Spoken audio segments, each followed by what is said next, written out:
The House will be in order. The prayer will be offered by Chaplain Kibben. Would you pray with me? Almighty God, you spoke and the world came to being. You breathed life into humanity and gave us the same influence when you allowed us to speak. Remind us this day of the responsibility we have in wielding this authority. Call us to accountability as even today we wield the power you have bestowed on us to create and destroy just with a word. We pray your blessing on the innumerable words, opinions, and concerns that have been voiced in the last days, weeks, and months, and which will be brought forth to the deliberations facing this body this week. As the concerns of all parties are placed on the table, cast your light on the decisions to be made, that there would be clarity on each issue. Grant your wisdom that each member would receive the gift of your discernment, and shed your grace into the process that all would be inspired to act with the graciousness you have shown us. Remind all of us of all you have done for us as a nation. Charge us each to avoid unrelated controversy and unprofitable argument, but to commit ourselves to thoughtful speech and careful consideration of each concern.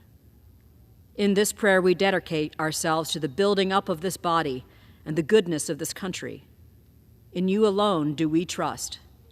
May this day reflect our confidence in your guidance in all our endeavors. In the strength of your name we pray. Amen. Pursuant to Section 3Z of the House Resolution 5, the Journal of Last Days Proceedings is approved. The Pledge of Allegiance will be led by the gentleman from Pennsylvania, Mr. Thompson.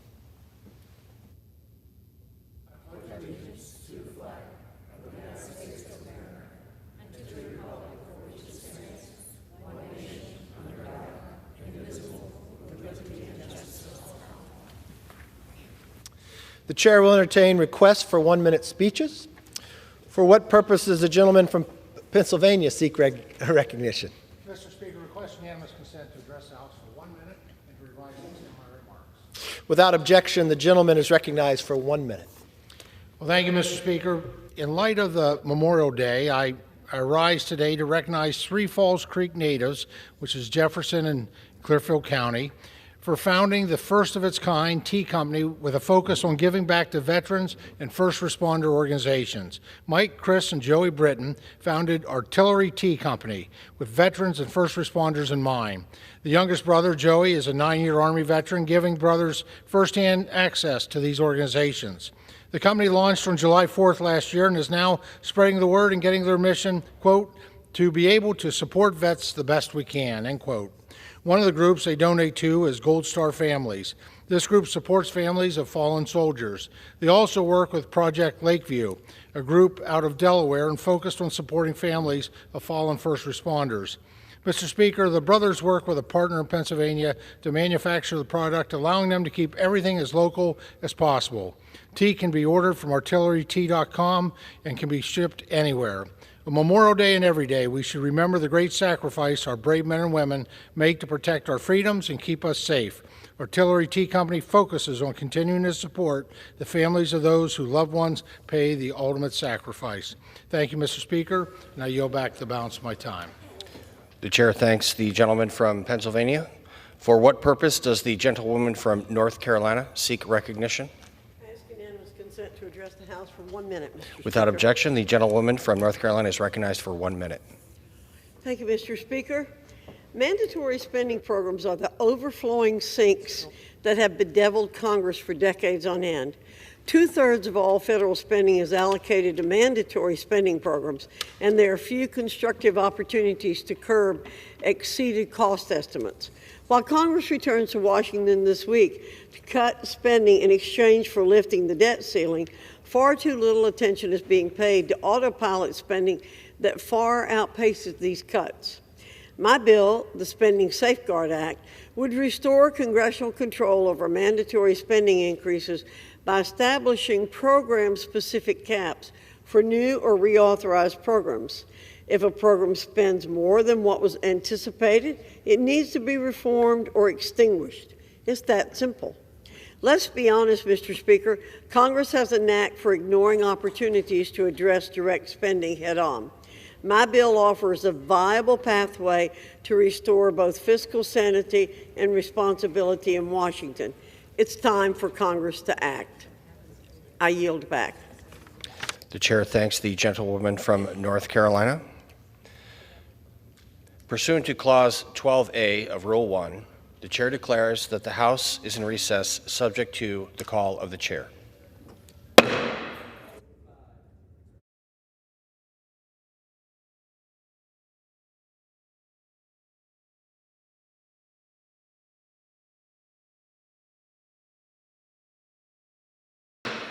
The House will be in order. Pursuant to Clause 8 of Rule 20, the chair will postpone further proceedings today on motions to suspend the rules on which a recorded vote or the yeas and nays are ordered, or votes objected to under Clause 6 of Rule 20. The House will resume proceedings on postponed questions at a later time. For what purpose does the gentlewoman from Missouri seek recognition? Mr. Speaker, I move to suspend the rules and pass the bill H.R. 2792, the Small Entity Update Act, as amended. The clerk will report the title of the bill. H.R. 2792, a bill to require the Securities and Exchange Commission to carry out a study and rulemaking on the definition of the term small entity for purposes of the securities laws and for other purposes. Pursuant to the rule, the gentlewoman from Missouri, Mrs. Wagner, and the gentlewoman from California, Ms. Waters, each will control 20 minutes. The chair recognizes the gentlewoman from Missouri. Mr. Speaker, I ask unanimous consent that all members may have 5 legislative days in which to revise and extend their remarks and include extraneous material on this bill. Without objection. Mr. Speaker, I also ask unanimous consent that the exchange of letters between the committees of jurisdiction be included in the record. Without objection. Mr. Speaker, I yield myself as much time as I may consume. Is recognized. Mr. Speaker, I rise today in support of my bill, H.R. 2792, the Small Entity Update Act. Mr. Speaker, the slate of bills that we are considering today are the culmination of 4 hearings that the Capital Markets Subcommittee, which I have the honor and privilege of chairing, has held this year, where we heard from over a dozen witnesses, including founders of private and public companies, investors, former SEC commissioners, security law practitioners, and even one of the authors of the IPO-related provisions of the Jobs Act. All of these bills play a vital role in expanding investment opportunities for all Americans, improving access to capital for small businesses, and strengthening our public markets. 11 years ago, the Jumpstart Our Business Startups Act, or Jobs Act of 2012, was enacted into law by a divided Congress with the intention of increasing access to capital for small businesses and entrepreneurs in the United States. The purpose of the Jobs Act was to provide greater opportunities for small business owners and entrepreneurs to grow their companies and create jobs in their communities.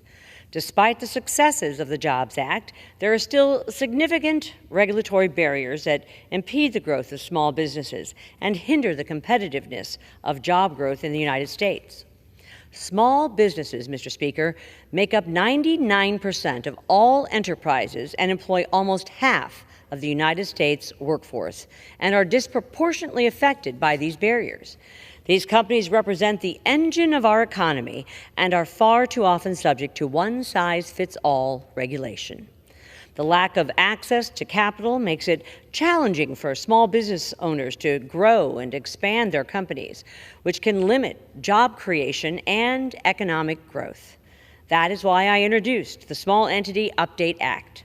This bipartisan bill would direct the SEC to conduct a study followed by a rulemaking that is consistent with the results of such study every 5 years.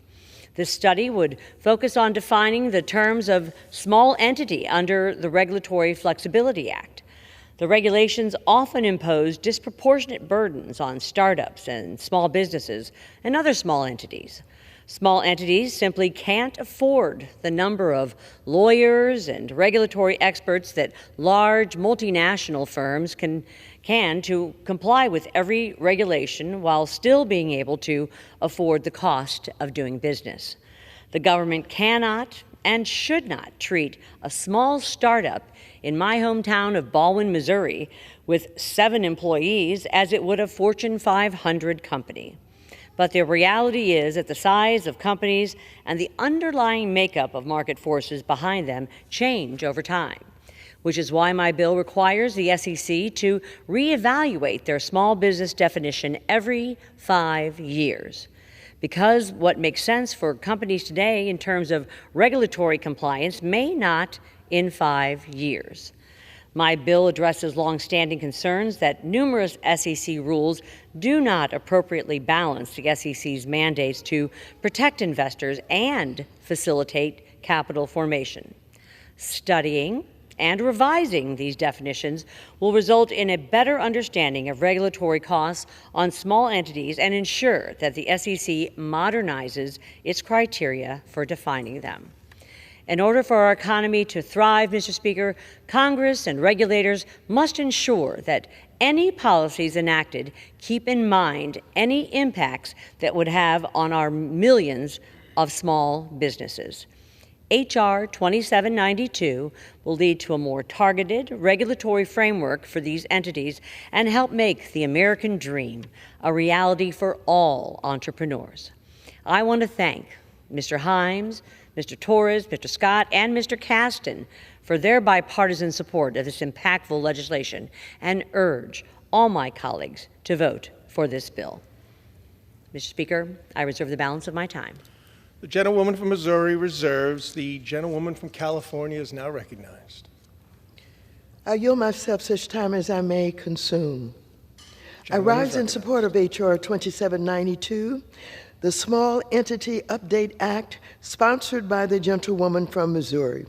This bill directs the SEC to carry out a study and rulemaking, if appropriate, on its definitions of small entities under the Regulatory Flexibility Act to ensure that the SEC accounts for impacts on small businesses when pursuing rulemakings.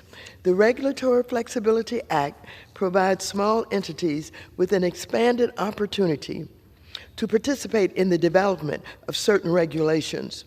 Through the study contemplated under this bill, small entities under SEC's jurisdiction would gain a louder voice when it comes to the development of SEC regulations that directly apply to them. I'm pleased that Ms. Wagner was willing to accept changes to this bill I pressed for that would ensure that the SEC remains in exclusive control of the study. And whatever the outcome of the study, SEC's actions would be consistent with this overall mission. So I thank Mrs. Wagner for working with us on this bill. I also want to thank Mrs. Wagner for working with Mr. Caston to include his suggestion related to an inflation adjustment for this bill. With that, I urge my colleagues to vote yes on this bill, and I reserve the balance of my time. The gentlewoman from California reserves. The gentlelady from Missouri is now recognized. May I ask, is the gentlelady from California prepared to close? I have no other speakers. Okay, wonderful. Then I will reserve. The gentlelady from Missouri reserves. The gentlewoman from California is recognized. I simply would urge an aye vote. I yield back. Gentlelady yields back. Mr. Gentlewoman Speaker, from Missouri is recognized. thank you, Mr. Speaker. I have no further requests for time, and I would urge my colleagues to support H.R. 2792 and yield back the balance of my time. The question is, will the House suspend the rules and pass the bill H.R. 2792 as amended? Those in favor say aye. Those opposed say no. In the opinion of the chair, the ayes have it. 2/3. For what purpose does the gentlelady seek recognition? On that, I request the yeas and nays. Yeas and nays are requested. All those in favor of taking this vote by the yeas and nays will rise and remain standing until counted. A sufficient number having risen, the yeas and nays are ordered. Pursuant to Clause 8 of the Rule 20, further proceedings on this question will be postponed. For what purpose does the gentlewoman from Missouri seek recognition? Mr. Speaker, I move to suspend the rules and pass the bill H.R. 2795, the Enhancing Multi-Class Share Disclosures Act, as amended. The clerk will report the title of the bill. H.R. 2795, a bill to amend the Securities Exchange Act of 1934 to require issuers with a multi-class stock structure to make certain disclosures in any proxy or consent solicitation material and for other purposes. Pursuant to the rule, the gentlewoman from Missouri, Mrs. Wagner, and the gentlewoman from California, Ms. Waters, each will control 20 minutes. The chair now recognizes the gentlelady from Missouri. Mr. Speaker, I ask unanimous consent that all members may have 5 legislative days in which to revise and extend their remarks and include extraneous materials on this bill. Without objection. Mr. Speaker, I yield myself as much time as I may consume. Gentlewoman is recognized. Mr. Speaker, I rise in support of H.R. 2795, the Enhancing Multi-Class Share Disclosures Act. I would like to thank my colleague from the other side of the aisle, Congressman Meeks, for his work on this thoughtful piece of bipartisan legislation that improves the information shareholders receive about voting power in the companies in which they invest.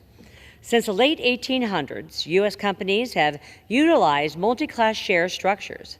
The original intent behind these structures was to allow companies, particularly family-run enterprises, to maintain voting control without having to own the majority of equity in their company. There have been several efforts to limit the availability of multi-class share structures in the past. For example, starting in 1926 and ending in 1985, some national securities exchanges restricted the number of multi-class shares that were allowed to list on those exchanges. In response to the increasing competitiveness of national securities exchanges in the 1980s, the exchanges eased those restrictions on multi-class share structures. While the SEC Investor Advisory Committee has called for more mandatory disclosures from companies with multi-class shares, the SEC does not currently require companies to disclose the gap between the equity an individual holds in the company and the number of voting shares they control, although many companies already disclose those for their shareholders voluntarily. By requiring disclosures regarding the voting power, particularly regarding officers and directors and those who have more than 5% voting power, H.R. 2795 will ensure that shareholders receive more uniform information in proxy materials. Mr. Speaker, rather than prohibiting multi-class share structures altogether, H.R. 2795 represents a thoughtful and balanced approach to enhance transparency without eliminating class structures that encourage founders that may not otherwise go public to do so. For these reasons, I support H.R. 2795, and I urge my colleagues to support this bill. Mr. Speaker, I reserve the balance of my time. The gentlewoman from Missouri reserves. The gentlewoman from California is now recognized. I yield myself such time as I may consume. I rise in support of H.R. 2795, the Enhancing Multi-Class Share Disclosures Act, sponsored by the gentleman from New York. This bill closes documented gaps around multi-class governance structures. Multi-class governance structures are those where corporate insiders or beneficial owners retain an outsized amount of voting power relative to their shares. These structures, while they may add value, can pose significant risk to other investors, making sunlight ever more important for investors. Specifically, these structures limit investors' ability to influence management, direct strategy, and hold misaligned boards accountable. Under current rules, the difference between a corporate insider's voting power and their ownership interest, regardless of how large that gap may be, is often disclosed in many ways that are difficult for a retail investor to fully comprehend. Accordingly, the SEC Investor Advisory Committee recommended that the SEC amend its rules to ensure that this gap is better identified and quantified for investors via a disclosed ratio. This common sense bill adopts this recommendation to ensure investors have the clearest information available to make the best decision for themselves. This bill is supported by a council of institutional investors whose members manage trillions of dollars of assets for people all across America. So I urge my colleagues to support this bill, and I reserve the balance of my time. Gentlewoman from California reserves. The gentlelady from Missouri is now recognized. I reserve, Mr. Speaker. Gentlewoman from Missouri reserves. I now yield 2 minutes to the gentleman from New York, the sponsor of this bill, Mr. Meeks. Mr. Meeks from New York is recognized.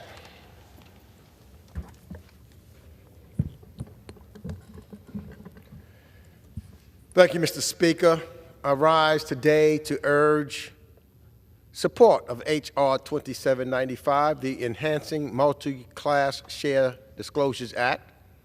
And I just want to thank Ranking Member Waters for her leadership, her continued support of this legislation, as she just articulated, as well as Chairwoman Wagner, who made this and worked in her support so that we really have a bipartisan bill coming together for something that is really important, as this bill, as indicated by both Ms. Waters and Ms. Wagner, closes documented gaps in transparency around multi-class governance and structures for the benefit of traditional investors, which is important because traditional investors often come from Main Street, and we want to make sure that Main Street has all of the information it needs to go further with Wall Street. These structures, while they may add value, can pose, as indicated, significant risk for investors. As also indicated, multi-class governance structures allow corporate insiders or beneficial owners to own an outsized amount of voting power relative to their shares. And this could limit other investors' abilities to influence management, direct strategy, and hold misaligned boards accountability, having a voice. That's what this bill does. So what we want to make sure, and I want to make sure, let's be clear, that multi-class governance structures, while they do have their value, reforms are necessary. And their outright ban would do little for Main Street investors looking into a gain at return on their next startup. We've seen companies employ these structures to access the public markets and open their profits to everyday investors while still retaining the vision and direction of their founders. Information is at the core of any well-working capital market system. Thank you. Thank you. So, as I said, we've seen companies employ these structures to access the public markets and open their profits to everyday investors. That's what it's about. The everyday investors. Open those profits so that we can see what they are while still retaining the vision and the direction of their founders. So it doesn't stop it. It makes sure there's transparency and information. Information is at the core of any well-working capital market systems, and more robust information is always best for investors.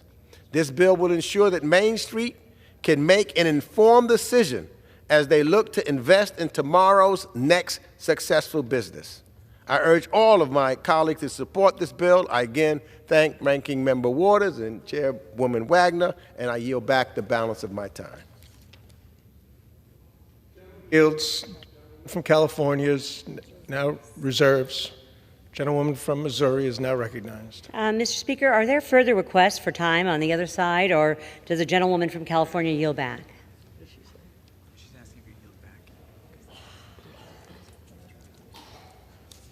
Gentlewoman from California is I recognized. yield myself the balance of the time. Yes. This bill is pro-transparency, pro-investor, and pro-corporate accountability. It strengthens investors and other stakeholders' ability to understand the risk associated with investing in companies that have dual-class share structures. I again urge my colleagues to support this bill, and I yield back the balance of my time. Gentlewoman yields back. Gentlewoman from Missouri is now recognized. Mr. Speaker, I would simply urge my colleagues to support H.R. 2795, and I yield back the balance of my time. Gentlelady yields. The question is, will the House suspend the rules and pass the bill H.R. 2795 as amended? Those in favor say aye. Those opposed, no. In the opinion of the chair, the ayes have it, 2/3 being the affirmative. Speaker. For what purposes, the lady to be recognized? Mr. Speaker, on that, I request the yeas and the nays. The yeas and nays are requested. All those in favor of taking this vote by the yeas and nays will rise and remain standing until counted. A sufficient number have risen. The yeas and nays are ordered pursuant to Clause 8 of Rule 20. Further proceedings on this question will be postponed. For what purpose does the gentlewoman from Missouri seek recognition? Mr. Speaker, I move to suspend the rules and pass the bill H.R. 2796, the Promoting Opportunities for Non-Traditional Capital Formation Act, as amended. The clerk will report the title of the bill. H.R. 2796, a bill to amend the Securities Exchange Act of 1934 to require the Advocate for Small Business Capital Formation to provide educational resources and host events to promote capital raising options for traditionally underrepresented small businesses and for other purposes. Pursuant to the rule, the gentlewoman from Missouri, Mrs. Wagner, and the gentlewoman from California, Ms. Waters, each will control 20 minutes. The chair recognizes the gentlewoman from Missouri. Mr. Speaker, I ask unanimous consent that all members may have 5 legislative days in which to revise and extend their remarks and include extraneous materials on the bill. Without objection. Mr. Speaker, I yield myself as much time as I may consume. The gentlewoman is recognized. Mr. Speaker, I rise in support of H.R. 2796, the Promoting Opportunities for Non-Traditional Capital Formation Act. I would like to thank my colleague and ranking member of the Financial Services Committee, Mrs. Waters, for her work on this common-sense bipartisan legislation to improve access to capital for underserved entrepreneurs and businesses from overlooked parts of the country. When trying to raise capital to start or grow their businesses, entrepreneurs and founders need as little friction as possible. Unfortunately, access to capital and funding is more challenging for some than others. Likewise, funding is harder to attain outside of a few select regions. For example, most venture capital funding goes to companies in just 3 states, California, Massachusetts, and New York. Likewise, less than 3% of venture dollars went to women, Black, and Latino founders. As a result, Congress should take steps to help companies and entrepreneurs from all geographic regions access to the resources that they need to grow. This bill would require the SEC's Office of the Advocate for Small Business Capital Formation, or the Advocate, to provide educational resources and host events to promote capital raising options for underrepresented small businesses and businesses in rural areas. Last month, the Financial Services Committee passed numerous bipartisan bills out of our committee to facilitate capital formation and increase access to capital for entrepreneurs and small businesses. H.R. 2796 is a common sense piece of our committee's efforts and complements the other bills that we passed. Mr. Speaker, by requiring the Advocate to provide educational resources and host events to promote capital raising options for underserved entrepreneurs, this bill will assist entrepreneurs throughout the entire country in utilizing the capital raising provisions within our securities laws best suited for their needs and circumstances. For these reasons, I urge my colleague to support H.R. 2796. And, Mr. Speaker, I reserve the balance of my time. The gentlelady from Missouri reserves. The gentlelady from California is now recognized. Thank you very much. Mr. Speaker, I yield myself such time as I may consume. The gentlelady is recognized. I rise in support of my bill, H.R. 2796, the Promoting Opportunities for Non-Traditional Capital Formation Act. At the beginning of this Congress, Chairman McHenry expressed an interest in working with me to pass sensible pro-investor and pro-capital formation bills, particularly if they will help small businesses. My bill would do just that. It will encourage the SEC to better serve the needs of underserved small businesses, coordinate better with states, regulators, all the while protecting investors.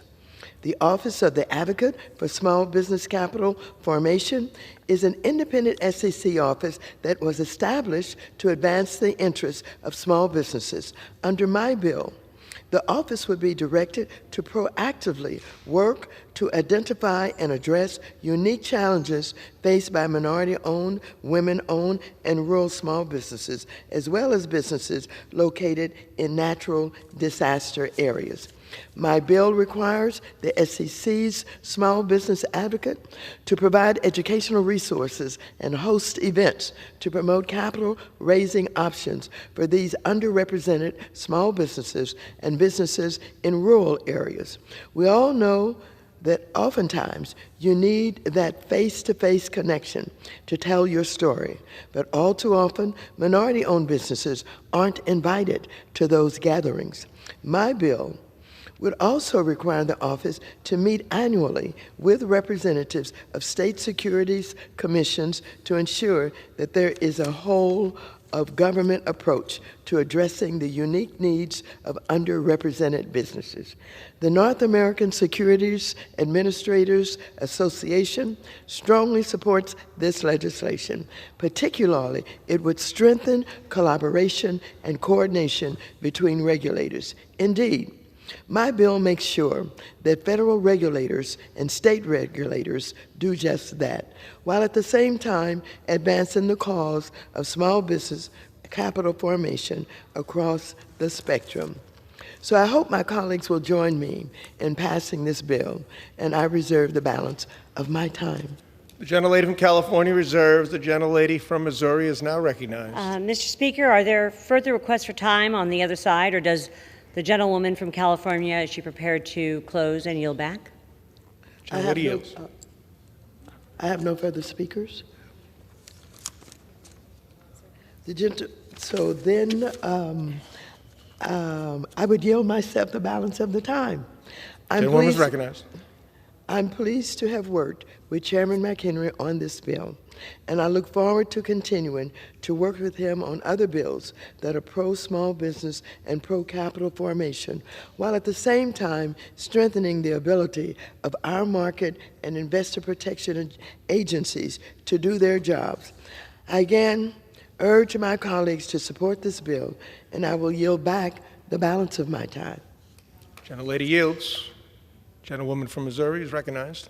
Mr. Speaker, I would just simply urge my colleagues to support H.R. 2796, and I yield back the balance of my time. Gentlelady yields. The question is, will the House suspend the rules and pass the bill H.R. 2796 as amended? Those in favor say aye. Those opposed, no. In the opinion of the chair, 2/3 being in the affirmative. The gentlelady, for what purposes does the lady seek recognition? Mr. Speaker, on that, I request the yeas and the nays. The yeas and nays are requested. All those in favor of taking this vote by yeas and nays will rise and remain standing until counted. A sufficient number have risen. The yeas and nays are ordered. Pursuant to Clause 8 of Rule 20, further proceedings on this question will be postponed. A lady from Missouri seek recognition. Mr. Speaker, I move to suspend the rules and pass the bill, H.R. 2797, the Equal Opportunity for All Investors Act, as amended. The clerk will report the title of the bill. H.R. 2797, a bill to amend the Securities Act of 1933 to require certification examinations for accredited investors and for other purposes. Pursuant to the rule, the gentlewoman from Missouri, Mrs. Wagner, and the gentlewoman from California, Ms. Waters, each will control 20 minutes. The chair recognizes the gentlewoman from Missouri. Mr. Speaker, I ask unanimous consent that all members may have 5 legislative days in which to revise and extend their remarks and include extraneous material on this bill. Without objection. Mr. Speaker, I yield myself as much time as I may consume. The gentlewoman is recognized. Mr. Speaker, I rise in support of H.R. 2797, the Equal Opportunity for All Investors Act.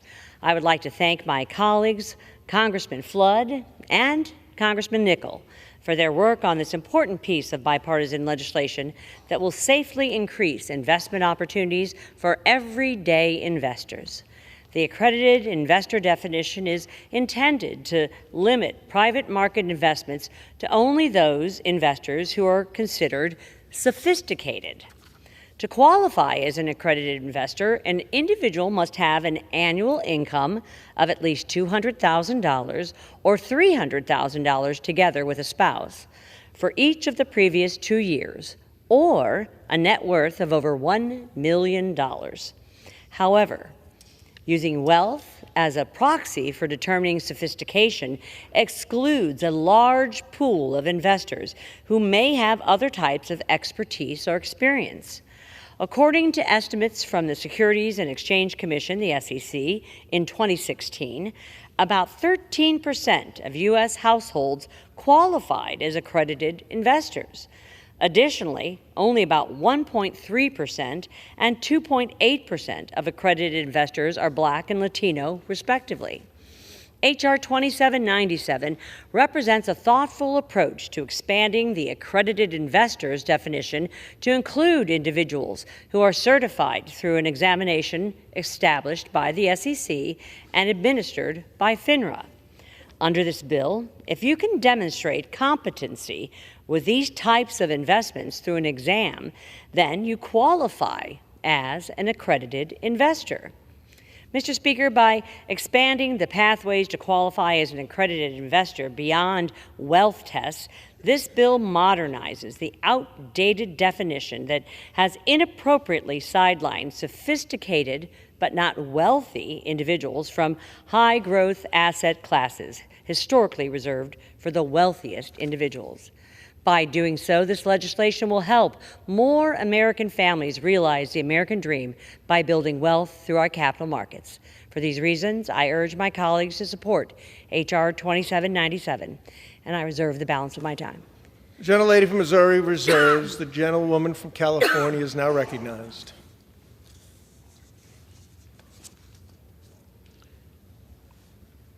Mr. Speaker, I yield myself such time as I may consume.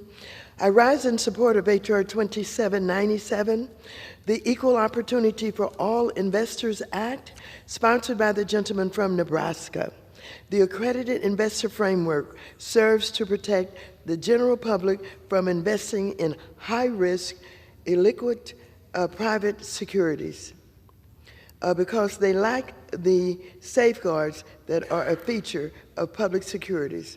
Unlike our public capital markets, companies do not provide anywhere near the same financial and other disclosures to investors for private offerings.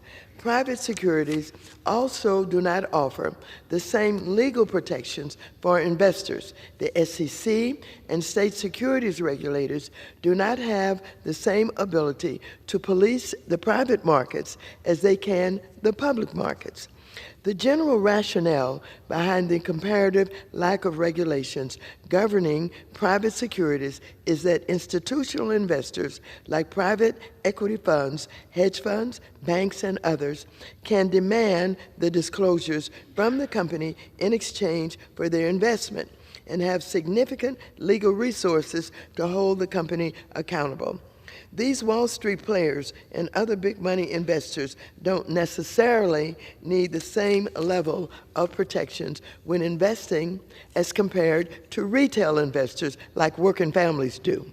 The accredited investor definition ensures that those who are eligible to invest in private securities do in fact have the knowledge to know these heightened risks. Initially, the SEC defined accredited investors to be those who possess an intimate understanding of the risk and had the knowledge, the very knowledge base, to decide whether to invest in these particular types of securities. But companies needing to raise capital privately and the underwriters and intermediaries facilitating these capital raising activities argued for a simpler approach.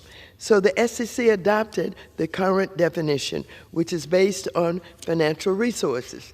Today, an accredited investor must meet 3 criteria. They must have a net worth, either individually or with a spouse, exceeding $1 million, excluding the value of their home. Make more than $200,000 a year or $300,000 with a spouse, or since 2020 hold certain professional certifications or designations such as being an investment advisor or broker. This bill being considered under suspension today aim to return to the original concept of accredited investor, which is that investors in these high-risk investment offerings should be fully aware and knowledgeable of the risk involved. We all know that just because you have $1 million, it doesn't mean that you understand the complexities of investing.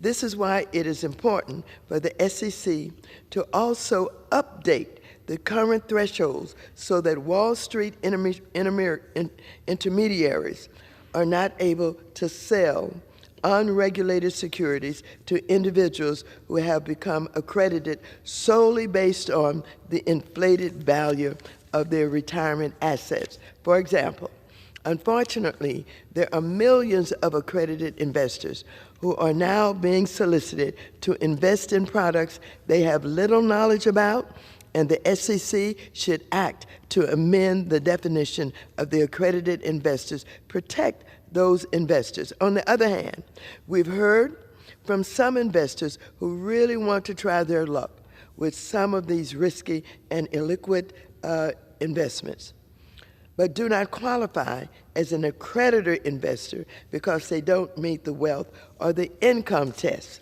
The Equal Opportunity for All Investors Act would solve the latter part of this problem by allowing an individual to qualify as an accredited investor if they pass an exam that ensures they are sufficiently versed in the risk of investing in the private markets. Generally, private markets are understood to have a higher potential for total loss and can be significantly illiquid than the public markets. So, having a deep understanding of these risks is necessary to navigate this space. In addition, there are fewer protections for investors when things go wrong with an investment.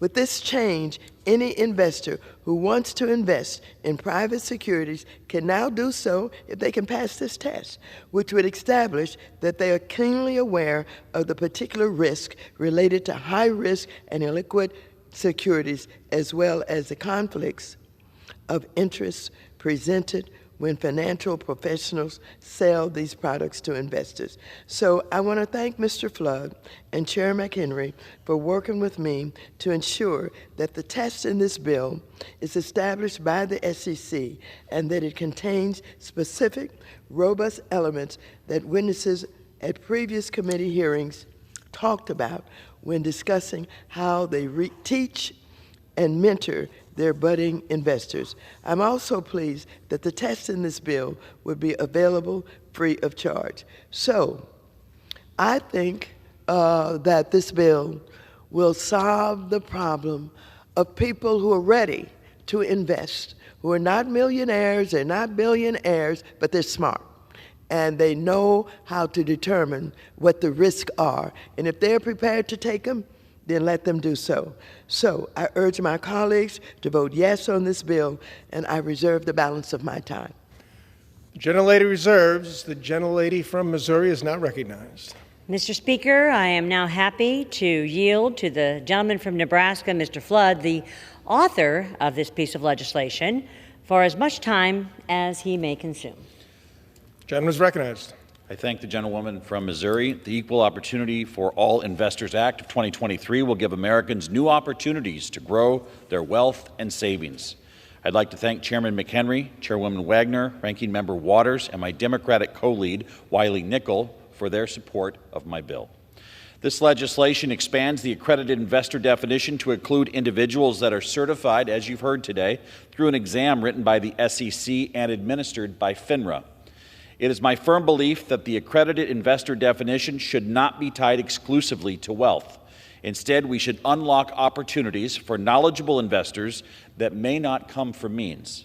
This bill strikes an effective balance. It brings more investors into the accredited investor pool, but also contains guardrails that would filter out individuals that do not fully understand private offerings and the investment risks associated with them. We have legislation today that would make for a thorough but fair examination for investors that want to become accredited investors. I urge my colleagues to support my bill, and I yield back the balance of the time that I was granted. Gentlelady from Missouri is recognized. I reserve. Gentlewoman reserves. Gentlelady from California I is now recognized. yield 3 minutes to the gentleman from North Carolina, Mr. Nickel, the lead co-sponsor of this bill. Gentleman is recognized. Thank you, Mr. Speaker. I'm proud to rise as the co-lead of the Equal Opportunity for All Investors Act with my Republican colleague Mike Flood from the great state of Nebraska.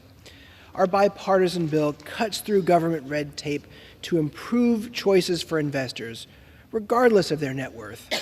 This will result in greater access to capital for minorities, veterans, and women, and will also spur economic growth in places like North Carolina's Research Triangle Park. Under the current system, only millionaires can be accredited investors. We want to open up lucrative private securities investments to individuals who have the financial knowledge to understand the risk they're taking on, but aren't necessarily millionaires. Our bill does just that by expanding the accredited investor definition, which is what allows people to invest in private securities, to include individuals that are certified through a robust exam established by the SEC and administered by FINRA. If you're able to pass a test demonstrating you're financially sophisticated enough to take on the risk of investing in private securities, you should be considered an accredited investor without having to be a millionaire. North Carolina's Research Triangle Park is an essential economic driver for my district. It's home to many small biotech companies working on critical, life-changing technologies. Many of these companies rely on accredited investors for capital, so our larger pool of investors will improve their access to funding, spurring growth and bringing good jobs to working families in North Carolina's 13th congressional district and around the country. Additionally, according to Brookings, the average net worth of a typical white family is nearly 10 times greater than that of a black family. By allowing individuals to become accredited investors regardless of their net worth, this bill will enable more diverse investors to participate in that asset class. Underrepresented entrepreneurs often struggle to access capital, and they'd greatly benefit from a larger pool of more diverse investors that look like them. I want to thank my colleague and co-league Mike Flood and our Financial Services Committee Ranking Member Maxine Waters for her support and her leadership of this bill, along with Chair Patrick McHenry. Listen, Mr. Speaker, the only real solutions in this Congress are going to be bipartisan solutions. This legislation is the result of Democrats and Republicans working together to improve the lives of the people we represent. I urge my colleagues to join me in supporting the Equal Opportunity for All Investors Act, and I yield back the balance of my time. Gentleman yields. Gentlelady from Missouri is recognized. Mr. Speaker, are there further requests for time on the other side, or does the gentlewoman from California, Ms. Waters, prepare to close and yield back? I have no further speakers, and I'm prepared to close if the gentlewoman from Missouri has no speakers. Thank you. Gentlewoman from California is recognized. Mr. Speaker, I yield myself the balance of the time. It is important to appropriately tailor the accredited investor definition to protect those who do not have the requisite knowledge to make certain investments, while creating a pathway for those who have demonstrable knowledge about the risk associated with investing in private securities. I believe this bill would ensure that those who possess the knowledge and risk appetite for privately issued securities are able to invest in those. I again urge my colleagues to support this bill that is offered by Mr. Flood and Mr. Nickel, and I yield back the balance of my time. Gentlelady yields. Gentlelady from Missouri is recognized. Mr. Speaker, I would strongly urge my colleagues to support H.R. 2797, and I yield back the balance of my time. The gentlelady yields. The question is, will the House suspend the rules and pass the bill H.R. 2797 as amended? Those in favor say aye. Those opposed, no. In the opinion of the chair, 2/3 being in the affirmative. Mr. Speaker? For what purpose does the woman like to be recognized? Mr. Speaker, on that, I request the yeas and the nays. The yeas and nays are requested. All those in favor of taking this vote by the yeas and nays will rise and remain standing until counted. A sufficient number having risen, the yeas and nays are ordered. Pursuant to Clause 8 of Rule 20, further proceedings on this question will be postponed.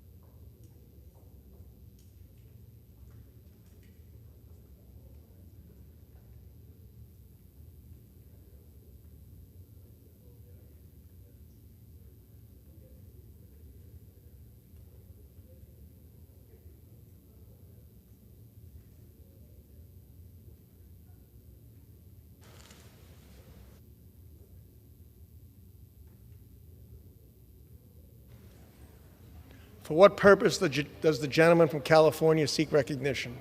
Mr. Speaker, I move to suspend the rules and pass House Resolution 382, condemning the rise of anti-Semitism and calling on elected officials to identify and educate others on the contribution of Jewish American community, as amended.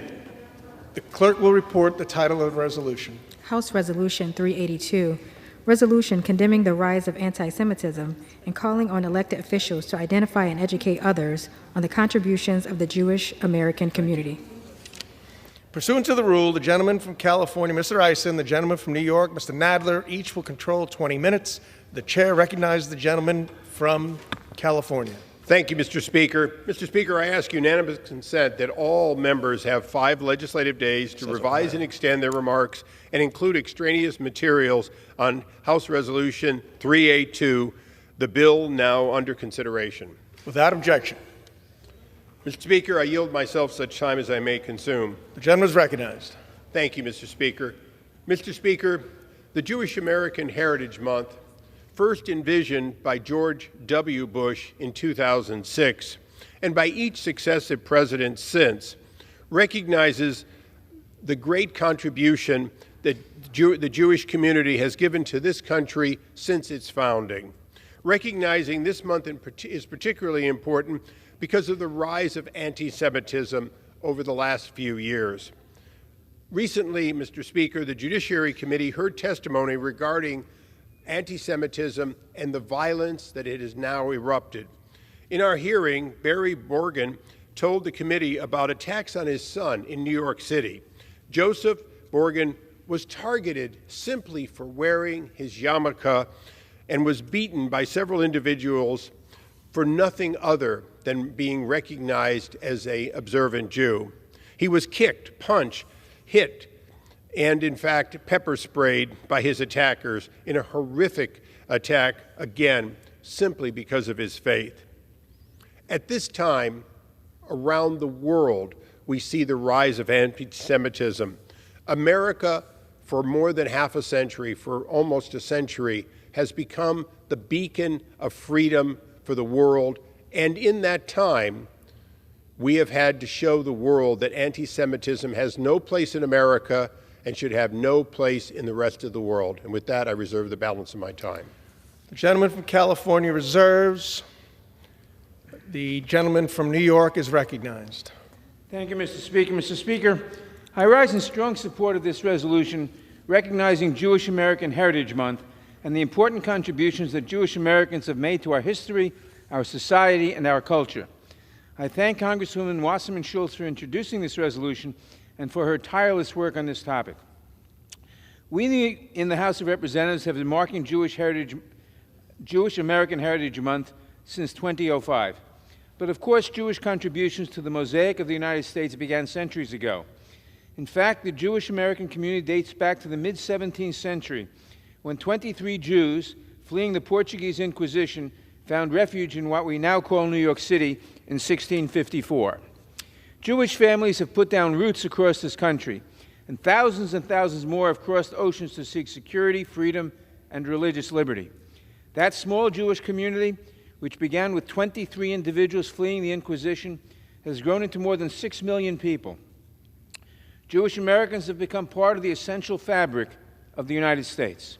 As the most senior Jewish member of Congress, I am proud to represent a district with one of the largest Jewish communities in the United States, and one that is home to so many historic Jewish institutions that represent the rich diversity of this community. This includes Congregation Shearith Israel, which was founded by those 23 Jews in 1643, as well as the First Reconstructionist Synagogue, the Society for the Advancement of Judaism, which hosted the first Bat Mitzvah in the United States, and the first Ashkenazic synagogue in the United States, Congregation of B'nai Jeshurun, which split off from Shearith Israel in 1829. This May, during Jewish American Heritage Month, while we celebrate that history and the contributions of Jewish Americans, we also recommit ourselves to fighting anti-Semitism in all its forms. Anti-Semitism is not a new presence in our society. It is a scourge that has plagued Jewish communities around the world for millennia. Still, the harrowing recent uptick in anti-Semitic attacks across the country means that we must redouble our efforts to combat this hatred. I applaud the White House for developing the first ever national strategy to counter anti-Semitism, which was released just last week. This historic effort includes concrete steps that we can all take, including civil society, local government, Congress, and the executive, to bring to life the priorities brought forth by this strategy. This month, and every month, we fight against anti-Semitism and celebrate the countless contributions made by Jewish Americans. I reserve the balance of my time. The gentleman from California is recognized. Thank you, Speaker. I yield myself such time as I may consume. I want to associate myself with the ranking member's statements. We have served together for, well, I've served as long as I've served with the gentleman from New York. Mr. Nadler has been a leader on this, and this is a bipartisan issue, one that each year we are honored to come before this Congress and renew our statement of solidarity with this community that has, in fact, as the gentleman said, grown in numbers, mostly because they have been persecuted around the world. This year is no exception. As we speak, the president of Ukraine is being called a Nazi in order to diminish who he is and his faith. It is only in this kind of a world where you can use terms like that as a Russian head of state in order to try to diminish somebody duly elected. So as I said in my opening statement, and I will say it again and again every chance I get, if America does not lead in crushing anti-Semitism, in denouncing it, the rest of the world will take it as it's okay to do. We cannot ever again allow what we saw in World War II. We cannot ever again turn a blind eye to the growth of anti-Semitism here or around the world. And so I, again, stand with my colleague from New York in saying this is more essential this year than ever before. And I reserve the balance of my time. The gentleman reserves. The gentleman from New York is recognized. Mr. Speaker, I now yield 5 minutes to the chief sponsor of this legislation, the gentlelady from Florida, Ms. Wasserman Schultz. The gentlelady is recognized. Thank you, Mr. Speaker, and I thank the gentleman from New York for yielding and his support of the resolution, along with his decades of work supporting the Jewish American community. But before I speak on this resolution, Mr. Speaker, I'm compelled to mention the tragic shooting that took place in my district last night on Hollywood Beach. My heart goes out to the victims, their families, and everyone affected by this tragic act of gun violence. Let me thank Mayor Josh Levy, the first responders, dispatchers, hospital staff, and local leaders that are working around the clock to take care of their community. And we wish the speediest of recoveries to all of those injured. But tonight I rise in strong support of my resolution to properly recognize Jewish American Heritage Month and condemn the rising scourge of anti-Semitism that Jewish Americans face. It is also not lost on me that today marks the first day of the trial for the domestic terrorist alleged to have carried out the Tree of Life synagogue shooting. Our hearts are with the victims, their families, and the entire Pittsburgh community today. I'm not sure there are words that could encapsulate the pride that I have for this year's historic Jewish American Heritage Month. For the first time, the House and the Senate will both mark Jewish American Heritage Month, or by its nickname, JAM, by considering and passing bipartisan resolutions with the support of House members and senators from across the country. In 2005, during my first term in office, I introduced the legislation that passed the House, and with the assistance of the late Senator Arlen Specter in the Senate, urging then-President Bush to proclaim the national observation of a month recognizing Jewish Americans' contributions to the rich tapestry that comprises diversity that makes our nation truly great.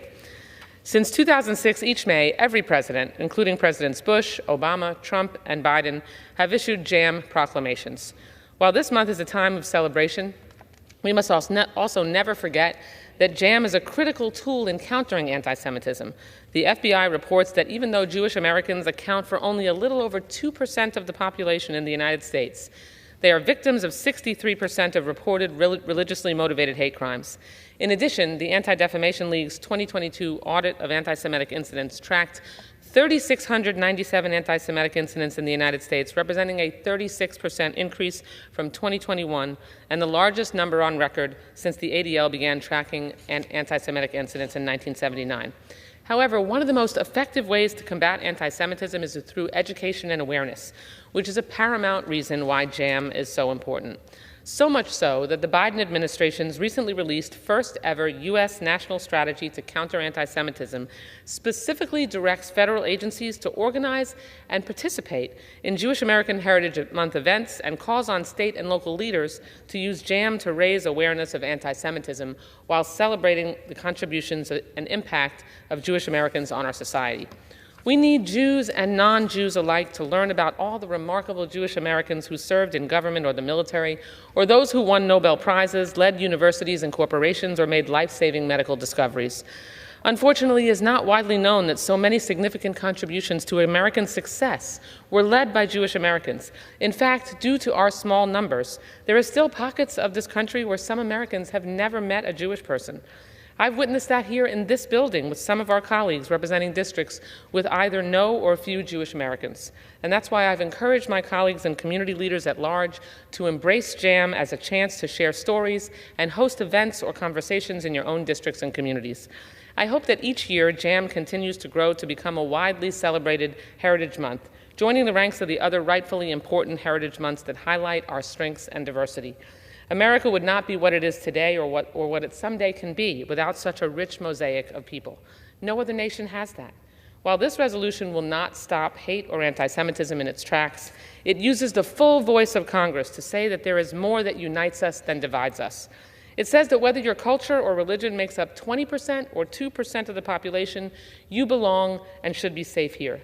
It says hate will have no space here, no matter who it targets.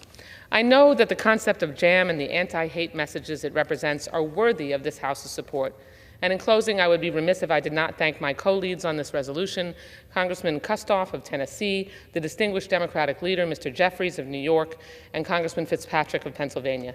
And I also want to thank Majority Leader Scalise, Democratic Whip Clark, Judiciary Committee Chairman Jordan, and Ranking Member Nadler, as well as their staff, and especially my staff, for their work to bring this timely resolution to the floor during Jewish American Heritage Month. I urge a yes vote on this important resolution, and I yield back the balance of my time. The gentlelady yields. The gentleman from California is recognized. I was reserved. The gentleman reserves. The gentleman from New York is recognized. Mr. Speaker, I now yield 3 minutes to the gentlelady from North Carolina, Ms. Manning. The gentlelady is recognized. Mr. Speaker, I thank the gentleman from New York, Ranking Member Nadler, for yielding and for his leadership. Mr. Speaker, I rise today as a proud co-sponsor of HRES 382, an important bipartisan resolution condemning the rise of anti-Semitism and highlighting the importance of Jewish American heritage. I want to start by recognizing my friend, Representative Debbie Wasserman Schultz, the author of this resolution, for her leadership in making Jewish American Heritage Month a reality and in leading on so many efforts to stand up for the Jewish community and speak out against anti-Semitism.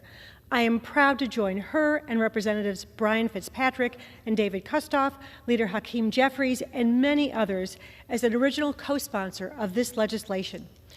Mr. Speaker, this month is Jewish American Heritage Month, a time to recognize and celebrate American Jews and their many important contributions to our society. For centuries, since the first arrival of Jews in 1654, Jewish Americans have enriched communities in every part of our country, forming an indelible part of our national fabric. Jews have contributed to every facet of American life, from science and medicine to education, business, technology, music, theater, art, sports, philanthropy, the labor movement, the fight for civil rights, and the pursuit of justice. The history of the Jews, time and time again, has been resilience and achievement in the face of adversity.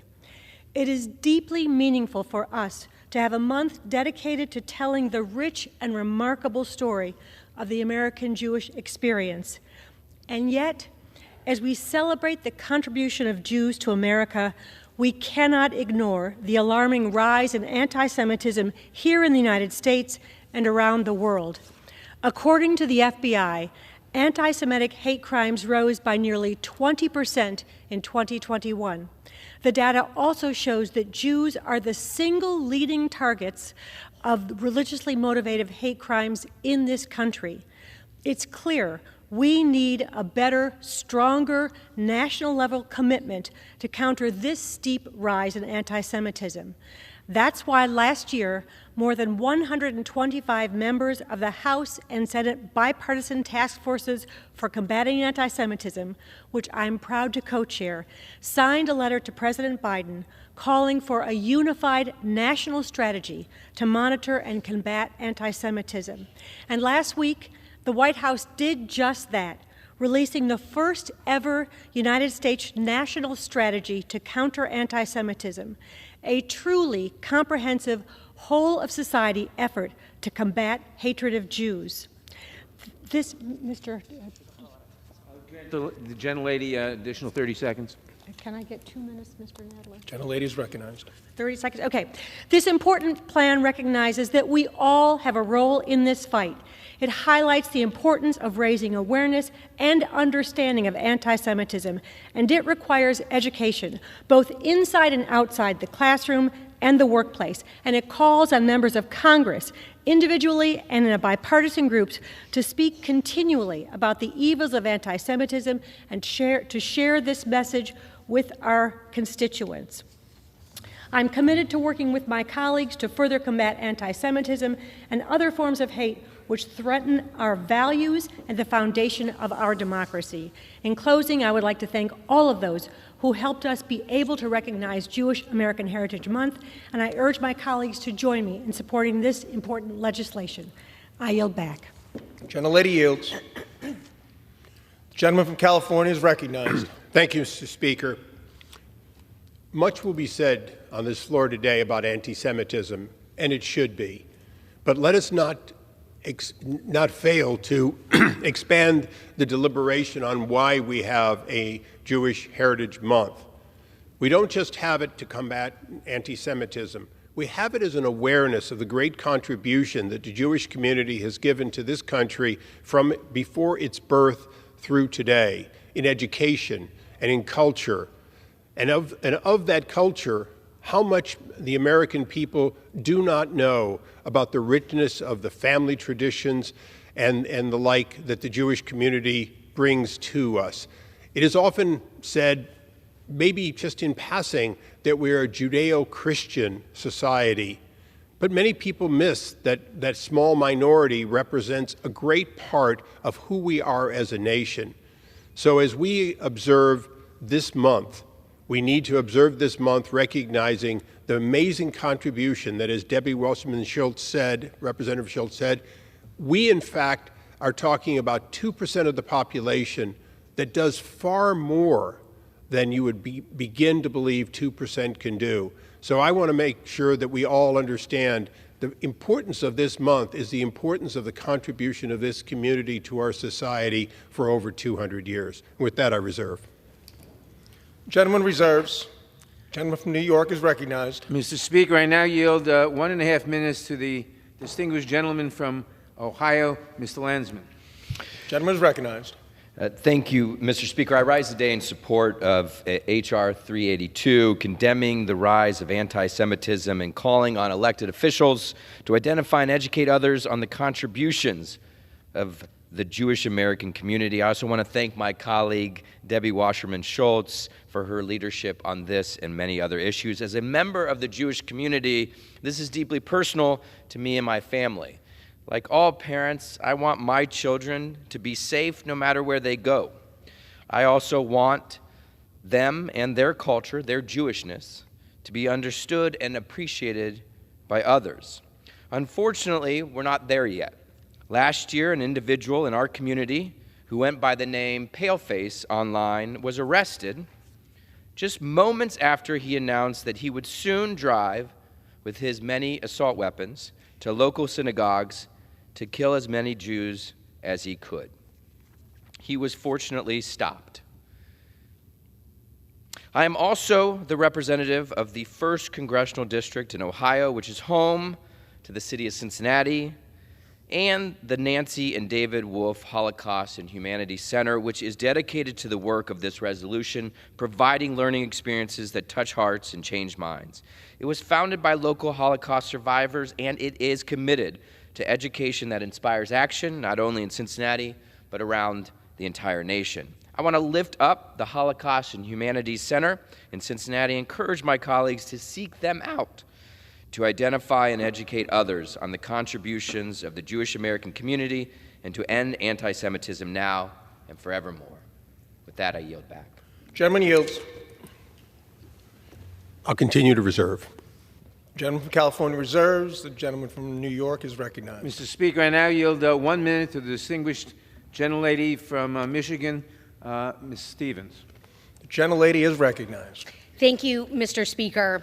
I rise to support the resolution, the very significant resolution of the gentlelady, one of our leaders in the Congress, Ms. Wasserman Schultz, calling on elected officials to identify and educate others on the contributions of the Jewish community as we condemn the rise of anti-Semitism. History's oldest hatred is on the rise. Synagogues, children, neighborhoods are being targeted. This is tragically, palpably present in Oakland County, Michigan. And at the end of last year, when I gathered at the Menorah Lighting in Detroit, belovedly known as Menorah in the D, we gathered to call for our love of neighbors. We gathered to call for our love of the Jewish community. We gathered to call on the Jewish community to say, be proud of who you are. And that is exactly what this resolution accomplishes, celebrating Jewish heritage just as we call out the evils of anti-Semitism. Thank you, Mr. Speaker. I yield back. Gentlelady yields. Continue to reserve. Gentleman from California reserves. Gentleman from New York is recognized. Mr. Speaker, I now yield 2 minutes to the distinguished gentleman from Illinois, Mr. Schneider. Gentleman is recognized. Thank you, Mr. Speaker. Mr. Speaker, the first Jews arrived in New York in 1654. This month, we honor the innumerable contributions and storied history of Jewish Americans.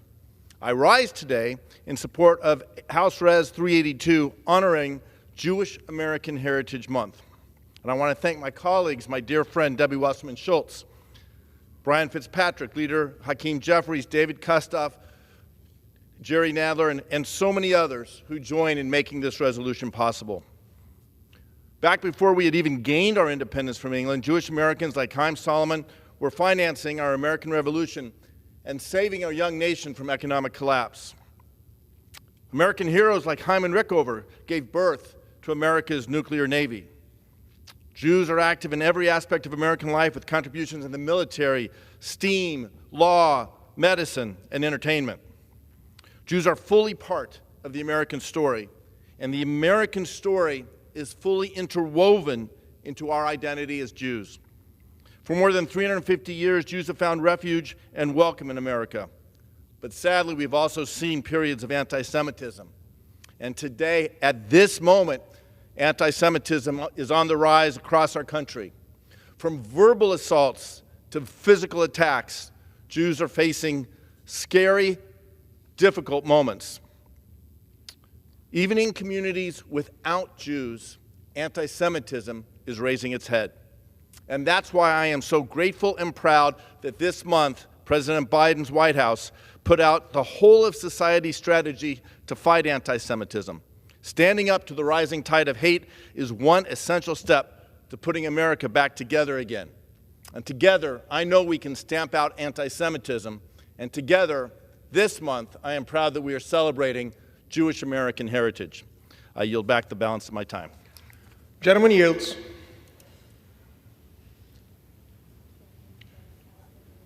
Gentleman from California reserves. Gentleman from New York is recognized. Mr. Speaker, I now yield 1 minute to the distinguished gentleman from Texas, Mr. Green. Gentleman is recognized.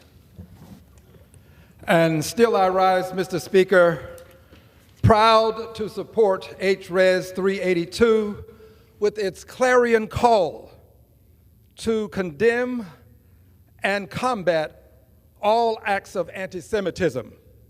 And I do so, Mr. Speaker, because those who tolerate anti-Semitism perpetuate anti-Semitism and racism, just as those who tolerate racism perpetuate it. And I will tolerate, nor will I perpetuate either. I yield back the balance of my time. Gentleman yields.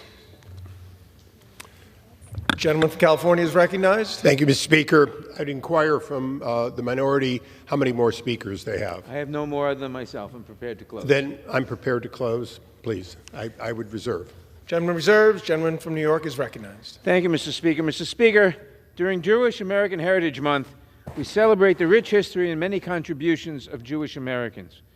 We also recognize that anti-Semitism continues to be a scourge in our society that we must combat in all its forms. I thank the gentlewoman from Florida, Ms. Wasserman Schultz, for bringing forward this important resolution, and I yield back the balance of my time. Gentleman yields. Gentleman from California is recognized. Thank you, Mr. Speaker. I yield myself the remaining time. Mr. Speaker, this should be the kind of a resolution that would be a given, but it's never a given until you say it and say it and say it again. We say, and we must say, never again about the Holocaust, but we also must say anti-Semitism has no place in this great country of freedom. You cannot have freedom of religion unless you have freedom of all religion. And freedom of religion isn't simply that I can practice my religion and denounce the other, or that I can have slurs about the other. Religious freedom is the acceptance that we have a God or the right to not have a God, and in so doing, we must accept the other person's limited changes. There is so little difference between the beliefs of the Jewish community and the beliefs of all of America that those differences should unite us in their smallness rather than divide us. But America, like every country in the world, needs to get to know its neighbor. This is the month in which you get to know your neighbor. If you're fortunate enough to have a Jewish neighbor or a Jewish friend or someone that can help you understand the richness of their culture and their religion, you're very fortunate. And if you're not, you need to seek one out. That's why we're doing this here today, because it doesn't happen without being said and said again. And we say one last time, never again to anti-Semitism in America. With that, I urge support for this resolution and yield back the balance of my time. Gentleman yields. The question is, will the House suspend the rules and agree to House Resolution 382 as amended? Those in favor say aye. Those opposed, no.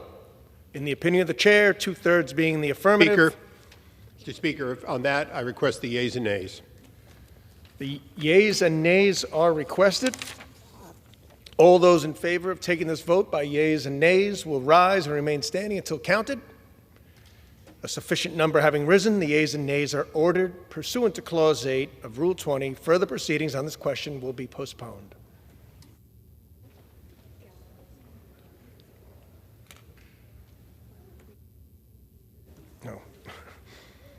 Pursuant to Clause 12A of Rule 1, the Chair declares the House is in recess until approximately 6:30 p.m. today.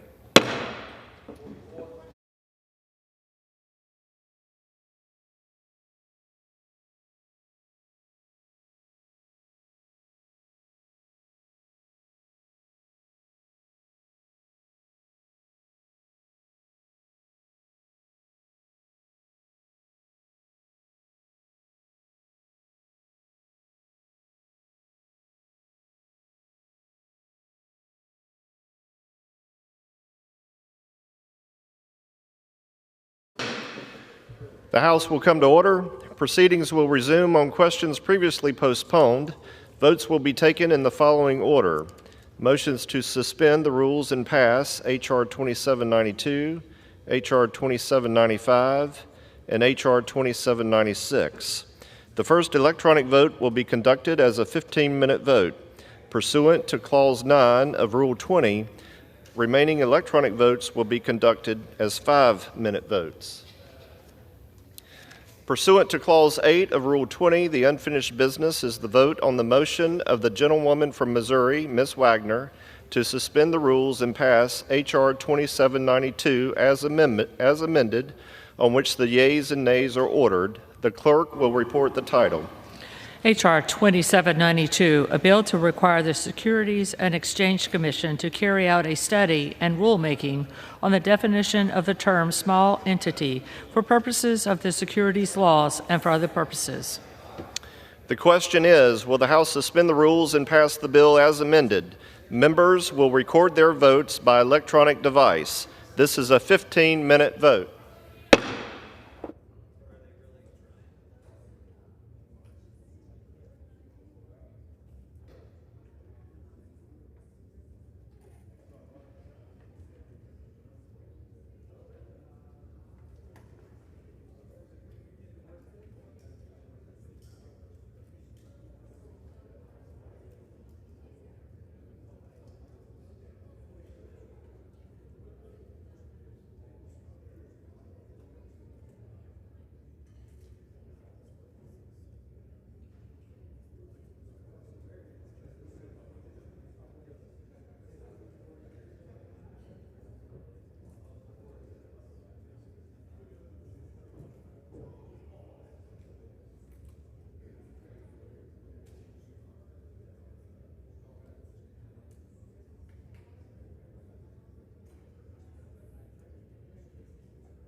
On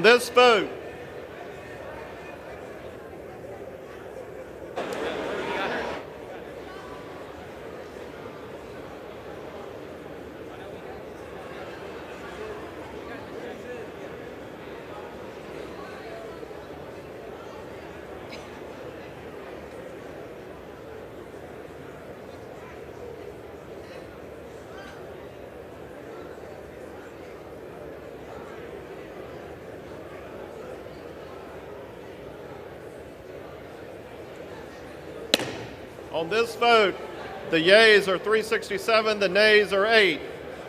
Two-thirds being in the affirmative, the rules are suspended, the bill is passed, and without objection, the motion to reconsider is laid on the table.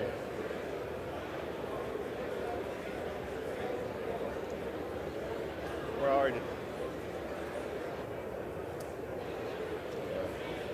Pursuant to Clause 8 of Rule 20, the unfinished business is the vote on the motion of the gentlewoman from Missouri, Ms. Wagner, to suspend the rules and pass H.R. 2795 as amended, on which the yeas and nays are ordered. The clerk will report the title. H.R. 2795, a bill to amend the Securities Exchange Act of 1934 to require issuers with a multi-class stock structure to make certain disclosures in any proxy or consent solicitation material and for other purposes. The question is, will the House suspend the rules and pass the bill as amended? Members will record their votes by electronic device. This is a 5-minute vote.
This vote, the yeas are 347, the nays are 30, two-thirds being in the affirmative. The rules are suspended, the bill is passed, and without objection, the motion to reconsider is laid on the table.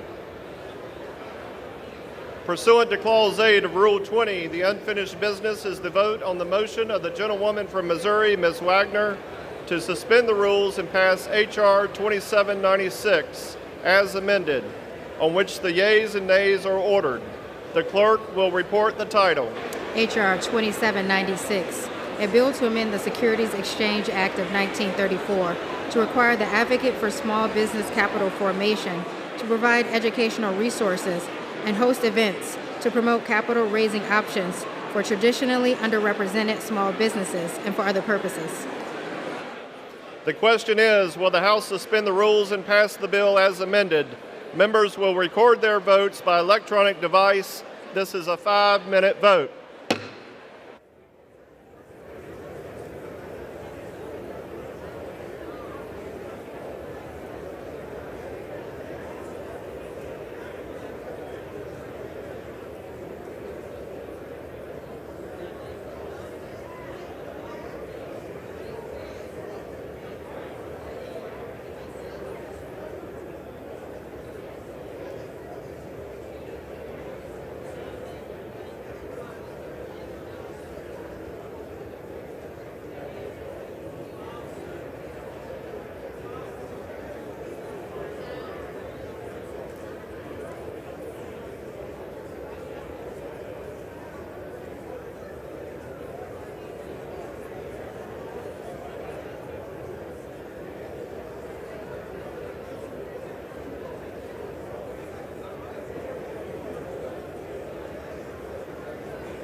On this vote, the yeas are 309, the nays are 67.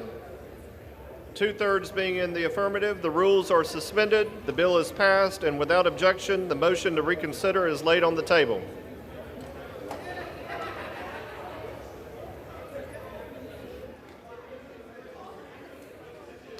Pursuant to Clause 12A of Rule 1, the Chair declares the House in recess, subject to the call of the Chair.